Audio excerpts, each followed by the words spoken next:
Pse kon flokët e çik tallakat nëse do më vesh në ciklet do më Prandaj vesh. kam ardhur për flokët e tua. Ajo që është më e bukur, djali im s'më mban mend pa flokë dhe kur i tregoj fotot e vjetra do ky e ti. Diferenca është e jashtëzakonshme dhe unë e di shumë mirë vetë sepse kam vuajtur vetë edhe gjatë gjithë kohës kam mbajt kapele. Edhe të gjithë kam problemin tek adhem.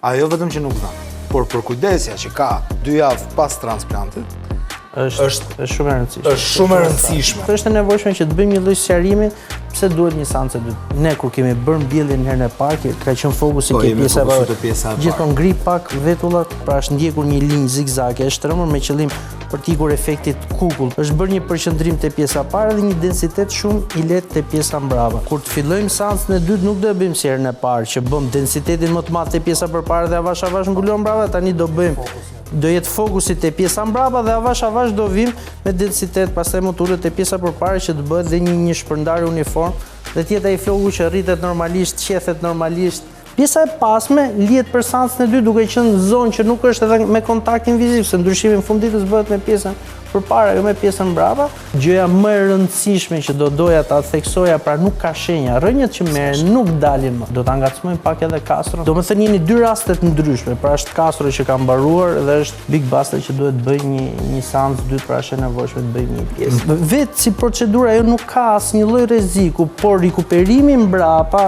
prandaj është domosdoshme një konsult. Konsulta është falas. Ofrohet si konsult online, si konsult fizike në klinikë. Ti e di shumë mirë asistencën që ne ofrojmë mbas mbjelljes flokut, është një pjesë shumë e rëndësishme. Ne të asistojmë kudo që ti jesh. Realisht unë jam i fascinuar, sinqerisht ja këshilloj të gjithëve, sidomos meshkujve që sa më parë ti vën. Ishte shumë kënaqësi.